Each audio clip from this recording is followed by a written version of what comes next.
이사야 43장 4절 말씀 같이 합독합니다. 내가 내 눈에 보배롭고 존귀하며 내가 너를 사랑하였은즉 내가 네 대신 사람들을 내어주며 백성들이 내 생명을 대신하리니. 이사야를 통해서 전달하신 이 말씀, 이것은 하나님이 이스라엘 백성들을 어떻게 살펴보고 계신가 하는 그러한 내용입니다. 그래서 이스라엘 백성들을 향해서 하나님께서는 보배롭게 존귀하게 사랑하고 계시다라는 것입니다. 그런데 저들의 현실은 어떻느냐? 바벨론이 침공해왔고, 그래서 이제 3년 동안 막아보지만 도무지 이기지 못하고 완전히 함락을 당하고, 그래서 왕과 또 신하들과 중요한 위치에 있는 사람들이 다 포로가 되어서 끌려가고, 그래서 예루살렘에는 아주 가난한 자들, 노인들, 힘을 제대로 쓰지 못하는 아주 연약한 그런 사람들만 일부 남고 나라가 완전히 망하고 부수어졌습니다. 그런데도 불구하고 하나님이 내 눈에는 너희가 보배롭고 존귀하고 사랑하고 있다, 그렇게 말씀하고 있습니다. 하나님이 하시는 말씀과 저들의 현실은 너무너무 달랐다는 겁니다. 그래서 인간적인 현실을 바라보고 겉으로 보이는 것만 바라볼 때는 도무지 맞지 않는다, 이해할 수 없다, 하나님 말씀을 인정할 수 없다 라고 사람들은 오해하고 받아들이지 않죠. 그런데 사람들은 자신들이 보지 못했던 또 다른 측면이 있는 것을 알지 못합니다.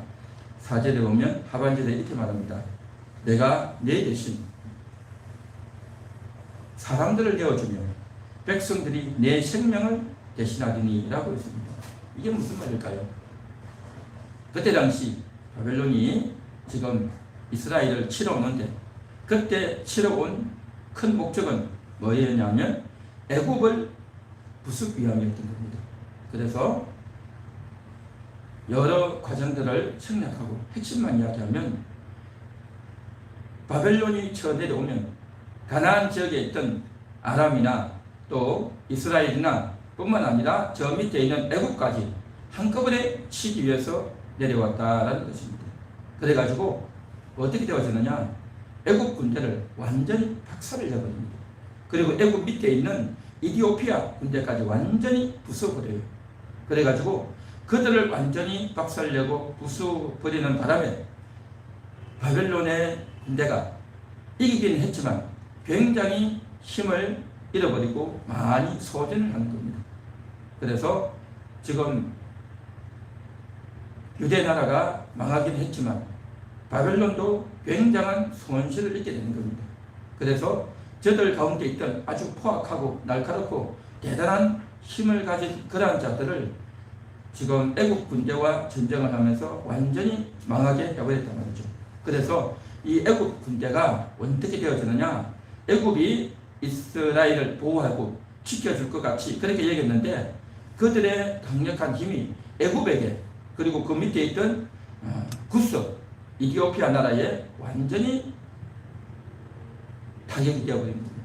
그래서 정말 이스라엘 나라 유대에 있던 그러한 사람들, 하나님께서 사랑하고 아끼고 여호와를 경외하며 끝까지 제사를 지내며 신실하게 하나님을 믿는 그러한 자들을 아껴주고 보호하기 위해서 바벨론 군대의 힘을, 주력군을 애굽에 완전히 그렇게 내려 쏟았다는 거죠. 그래서 내 대신, 이스라엘 대신 사람들을 내어주며 라고 할 때 이 사람들이 누구냐? 바로 애굽이고 구스였던 겁니다. 이스라엘을 하나님께서 지켜주기 위해서, 그래서 이스라엘이 망하긴 했지만 그럼에도 불구하고 저들을 아끼고 지키고 보호해 줬던 하나님의 놀라운 그러한 조치가 있었다는 겁니다. 성경에서는 이 한마디만 있기 때문에 자세한 건 모르지만 그때 당시 군사, 정치, 외교적인 그러한 측면들, 또 일반 역사들을 바라보면 그 내용이 상세하게 나옵니다. 그래서 이제 이스라엘 백성들을 그 전쟁 중에서 저들이 망했지만 그 망한 것은 결국 뭐냐? 이스라엘 나라에 있던 욕심을 부리고 남의 것을 빼앗고 우상을 숭배하고 또 이웃을 함부로 여겼던 그러한 자들을 망하게 하는, 그래서 대부분의 일반인들, 신실하게 하나님 믿는 그런 사람들도 어느 정도 어려움은 있었지만, 그러나 하나님의 율법을 어기고 또 남의 것을 빼앗아가는 그러한 자들을 이제 어려움을 주기 위한 그러한 시련이었던 겁니다. 그래서 하나님의 이 말씀이 얼마나 적절한지 우리 인간들은 다 이해할 수가 없습니다. 현실적으로 보면 하나님이 어떻게 우리를 보배롭게 여기고 존귀하게 여기고 또 사랑했는가 라고 할 수 있을지 몰라도 하나님의 말씀은 정확하다, 올바르다 라는 것을 우리가 인식하고 이해할 수가 있다는 것입니다. 그래서 이제 이스라엘 나라에는 온갖 종류의 사람들이 다 있는 겁니다. 겉으로만 제사를 드리고 하나님을 믿는 사람이 대부분이었고, 그러나 그 중에는 숨어있는 신실하게 하나님을 믿는 사람들이 있고, 또 정말 일반 백성들로 집도 뺏기고 또 가난하게 억울하게 살아가는 대부분의 사람들이 있는데, 그러한 사람들이 이제 그동안 수십 년 동안 많은 고초를 당했고 경제적으로도 어렵고 먹고 살기도 힘들고 그러한 사람들이 있었는데, 이제 그들이 끝까지 하나님을 믿고 약속을 붙들고 있는 그러한 자들을 아름답게 하나님께서 세워주신 그 사건이었고, 그리고 저들이 70년 동안 포로가 되어서 끌려갔지만 다시 돌아오는 그 과정 가운데서도 현실은 안타깝고 힘들지만 자기 조국이 아니라 다른 나라에 가 있기 때문에 언어도 다르고 음식도 다르고 문화도 다르고 여러 가지 다르고 불편하지만 그 가운데서도 저들이 놓치지 않고 끝까지 간직했던 건 뭐냐? 하나님에 대한 믿음이었던 겁니다. 하나님을 향한 그러한 신뢰였고 하나님께 기도하는 그 마음이었단 말이죠. 그래서 그들 곳 가운데 있던 그 믿음과 그 마음을 하나님께서는 기쁘게 보셨고 받아주셨던 겁니다. 그래서 이러한 자들은 70년 전이다, 70년 이후나 또 그 이후에 돌아온 이후에 100년, 200년 이후나 또 예수님 오시는 당시나 똑같을 겁니다. 환경이 다르고 조건이 다르고 상황이 다르다 할지라도 그럼에도 불구하고 그들의 그 영혼이 하나님을 고대하고 하나님을 기다리며 그 하나님께 기도하며 하나님에게 마음을 두고 하나님께 목적을 두고 살아가는 그러한 자들을 향해서 하나님께서는 보배롭다. 그러한 자들을 향해서 하나님께서는 존귀하다, 내가 너를 사랑한다라고 말씀하시는 겁니다. 할렐루야. 아무 사정도 없이 그냥 아무렇게나 하시는 말씀이 아니다. 그 어려움 가운데서도 그 위기 가운데서도 끝까지 약속을 믿고 하나님을 바라보았던 저 영혼은 너무나도 존귀하고 아름답고 보배스럽다라는 겁니다. 오늘 살아가는 우리들도 마찬가지입니다. 오늘 이 시간도 우리가 하나님 앞에 나와서 찬양하고 기도하고 있지만 우리의 삶은 굉장히 고달픕니다.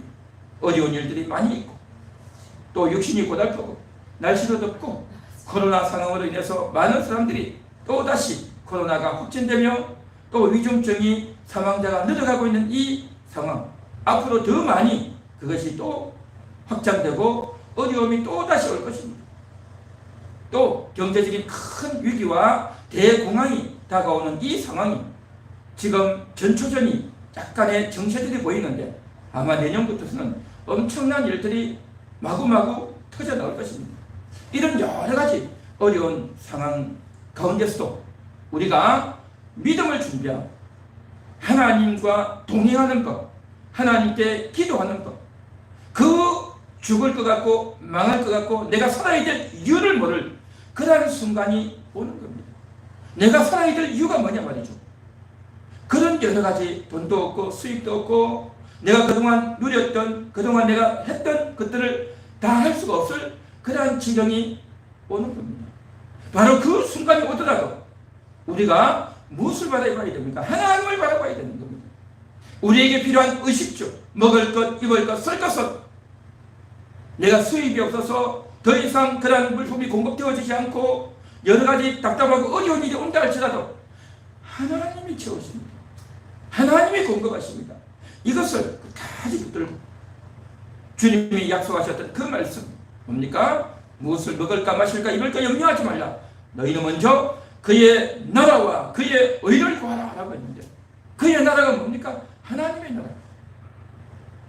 내 안에서 이루어지는 하나님의 나라, 우리 심령 가운데 있는 하나님의 나라, 하나님이 나를 다스리는, 주님이 나를 다스리는 그러한 상태가 되어져야, 주님이 내 마음을 다스려 주셔야 나의 탐욕과 걱정과 염려와 절망과 불평과 짜증과 온갖 좋지 못했던 그 마음들을 주님이 쫙 다스려 주시는 그러한 상태, 우리 내면 가운데 이루어지는 그 하나님의 나라가 이루어지도록 우리가 기도해야 되고, 그러한 것들을 우리가 훈련해야 되고, 그러한 삶을 한 걸음 한 걸음 살아나가야 될 줄로 믿습니다.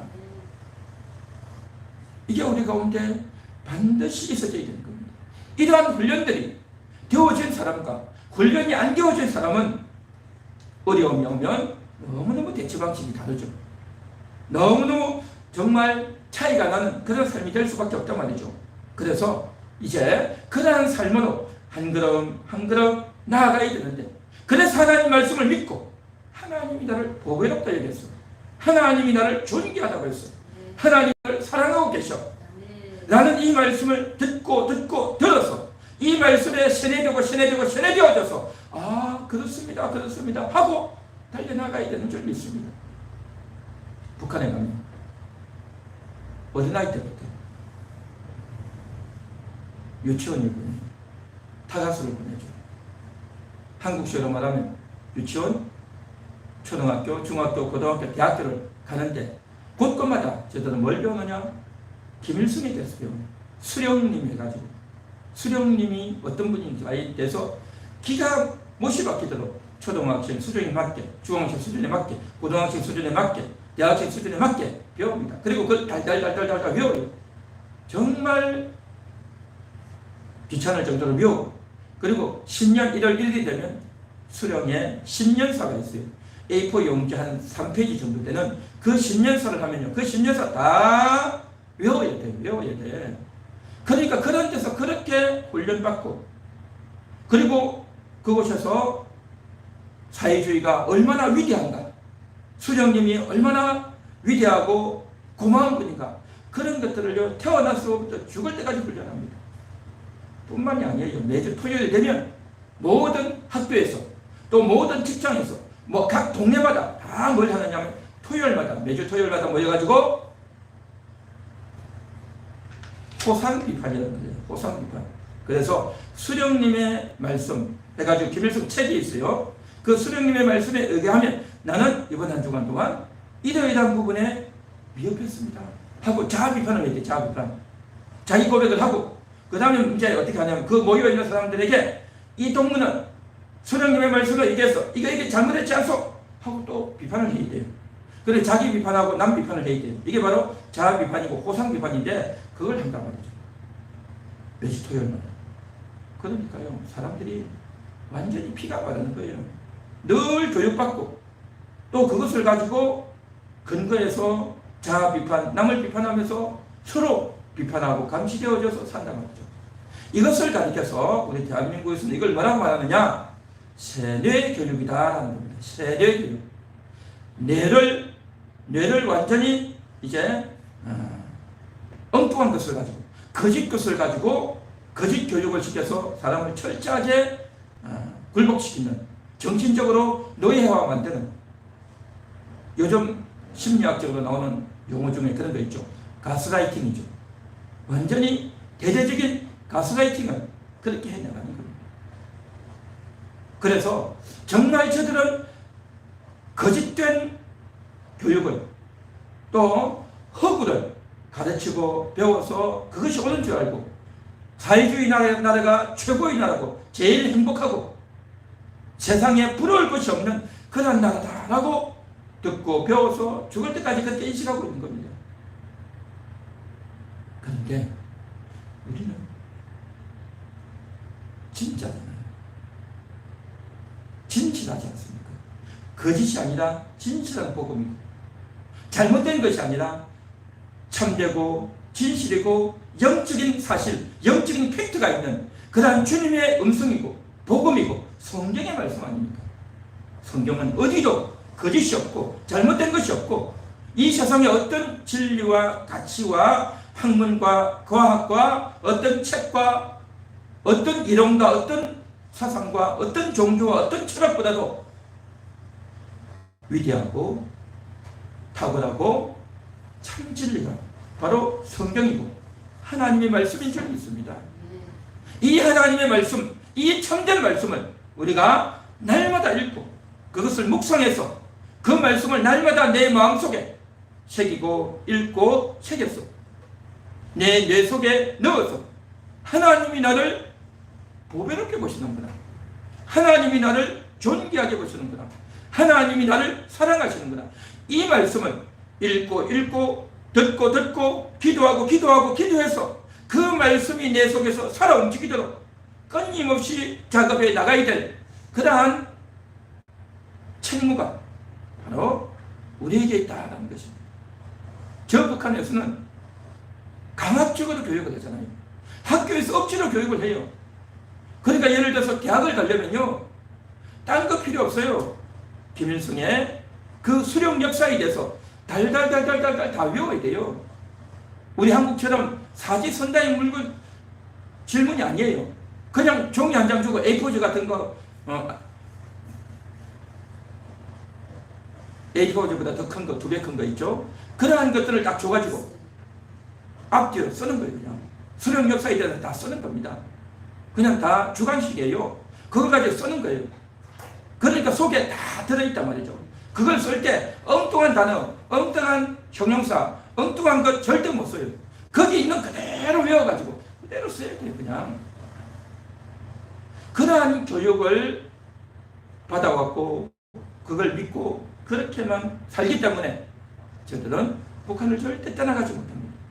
북한을 떠나간다는 것은 있을 수가 없고 불가능하다고 생각하는 거죠. 완전히 세뇌되어 있는 겁니다. 저들은 잘못된 것에 그렇게 속고 그것을 가지고 평생 옳은 줄 알고 그렇게 살아갑니다.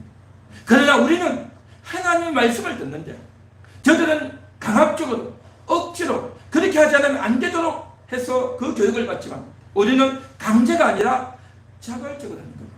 자발적으로 하다 보니까 사람들이 안 해도 되나 보다 라고 생각을 하고 귀찮아하고 또 별로 관심도 안 가지고 그렇게 하는데 사실은 이것이 얼마나 대단하고 얼마나 파워가 있고 얼마나 능력이 있고 하나님이 얼마나 원하시는지 우리가 오늘 이 시간 이것을 인식하고 깨닫고 하나님 말씀을 마음에 새기는 그러한 저와 여러분이 될 수 있기를 간절히 소망합니다. 하나님은 나를 보배롭게, 하나님은 나를 존귀하게, 하나님은 나를 사랑하고 계시단 말이죠. 이 말씀을 읽고 묵상하고 세뇌가 깊숙이 되어지면 이 말씀을 제대로 마음에 새기면 반드시 우리 속에서 반발이 나오게 되어 있어요. 반발이. 왜 그러냐? 인간은 죄인이기 때문에. 내가 이 세상을 살아보다 보니 내가 한 주일을 살고 학교에서 또 직장에서 내가 그동안 살아왔던 그 인생들을 바라보니 내가 뭐가 보배냔 말이죠. 내가 보배가 아니다. 오히려 너무나도 무가치하고 별 볼 일 없는 그런 인생 아니냐 말이죠. 하나님 말씀과 현실이 너무 다르단 말이죠. 그리고 하나님은 나를 존귀하게 여기다고 했는데 나는 존귀한 존재라고 했는데 내가 나를 볼 때 너무나도 존귀한 게 아니라 부끄러운 창피한 인생이단 말이죠. 그렇지 않습니까? 정말 하나님 말씀을 깊숙이 묵상했다면 이런 반발이 이런 말도 안 되는 차이가 난다는 것을 느껴야 되는 겁니다. 왜 못 느끼겠습니까? 인간은 다 죄인이기 때문에 그걸 느낄 수밖에 없어요. 근데 그런 느낌이 없고 이러한 것에 대한 어떤 질문도 없다는 것은 뭐냐? 이 말씀을 깊이 묵상하지 않으면 아무 생각이 없기 때문에 그런 반응이 안 나오죠. 주님은 나를 사랑하는데 나는 주님을 사랑하고 있는가? 주님이 나에게 이런 은혜를 주시고 이런 귀한 말씀을 주시는데 나는 그 주님께 불순종하고 있고 주님의 명성을 듣지 않으려고 하고 기도하는 것, 말씀 듣는 것을 귀찮아하고 그러한 인생이 내가 아니냐 말이죠. 그래서 이 말씀을 들을 때마다 깊숙이 생각할 때마다 어이없고 부끄럽고 형편없는 내 자신 때문에 하나님 앞에 회개가 나오고 주님 앞에 무릎을 꿇을 수밖에 없는 그런 존재단 말이죠. 오늘 이 시간 정말 하나님 앞에 그러한 우리의 모습을 가지고 주여, 주님은 나를 이렇게 아름답게 보아주시지만 내 형편은, 내 실력은, 내가 하고 있는 삶은 너무나도 엉망입니다. 주여, 내가 할 말이 없습니다. 주여, 내가 어떻게 해야 되겠습니까? 시편 49편 20절에 존귀하나 깨닫지 못하는 사람은 멸망하는 짐승 같도다 라고 했는데, 하나님이 이렇게 보배롭고 존귀하고 사랑스럽게 대해줬는데 나는 너무나도 어이없게 부끄럽게 고개 들 수 없는 그런 죄인입니다. 이것을 깨닫는 자, 이것을 깨달아야 되는데 이것을 깨닫지 못하는 그런 자는 멸망하는 짐승 같은 그런 존재가 될 수밖에 없단 말이죠.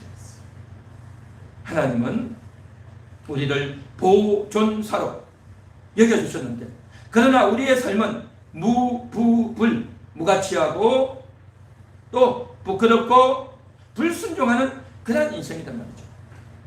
그래서 주님 앞에 통분해야 되는 겁니다. 그래서 주님 앞에 애통해야 되는 겁니다. 그래서 오늘 이 시간도 우리는 주님 앞에 통분하며 애통하며 불쌍히 여겨달라고 주님 앞에 기도할 수밖에 없는 겁니다. 하나님, 나의 존재는 보존사입니다. 나의 영원한 운명도 보존사입니다. 나의 출발도, 나의 나중 운명도 보존사인데, 그러나 현재 하루하루 살아가는 나의 인생은 무부불이 되어 있사오니 주여, 이거 어떻게 해야 됩니까? 주여, 너무 부끄럽고 창피하고 할 말이 없습니다. 그래서 주님 앞에 회개하고 돌이켜야 되는 겁니다. 그래서 나의 생각이 주님 앞에 엎드려져야 되는 겁니다. 하나님 말씀을 받았으면, 그 말씀을 믿었으면 그걸 끝까지 믿고 받아들이며 기도하는 가운데 나의 이 온도차, 하나님 말씀과 된 현실 사이에 있는 이 온도차를 극복하기 위해서 기도하다 보면, 그래서 기도하고 눈물 흘리고 안타까워하다 보면 어떤 생각이 드느냐? 과연 그렇구나, 하나님 말씀이 옳구나, 내가 이렇게 형편없고 죄를 짓고 보잘것없는 자인데, 죄 많은 자인데 하나님이 나를 이렇게 여겨주는 이 말씀이 옳습니다 하는 그 고백이 나오는 겁니다. 내 모습을 보면 무부불이지만 하나님의 그 말씀이 나를 이겨내시는군요, 하나님의 이 말씀이 이겨내시는군요 라고 여겨지고 느껴지고 믿어지게 된단 말이죠. 그래서 처음에 이 말씀을 들을 때는 아무 생각 없이 들을 때는 감사하고 기뻐지만, 그러나 조금 후에 되면 정반대가 돼서 낙심하고 좌절하지만, 정말 기도하고 하나님께 부르짖음으로 말미암아 하나님이 깨닫게 해주시는, 하나님이 새롭게 부어주시는 은혜로 말미암아서 나는 형편없는 자이지만 그럼에도 불구하고 하나님 말씀대로 내 운명이 만들어질 줄 믿습니다. 하나님이 나를 그렇게 변화시켜 주실 줄로 믿습니다. 그 과정을 깨닫는 과정이 뭐냐? 기도하는 과정이다. 오늘 이 시간 우리는 기도하면서 주여 깨닫게 하옵소서, 주여 안타까운 마음으로 회개하오니 주여 나를 받아주옵소서, 그렇게 기도해서 내 생각이 달라지는, 그래서 내가 인간적인 선택, 내 입장의 선택이 아니라 하나님 말씀에 입각한 그런 선택을 할 수 있는, 그래서 하나님 앞에 진실한 기도를, 간절한 기도를, 하나님을 향한 믿음의 기도를 올릴 수 있는 우리가 될 수 있기를 간절히 소망합니다.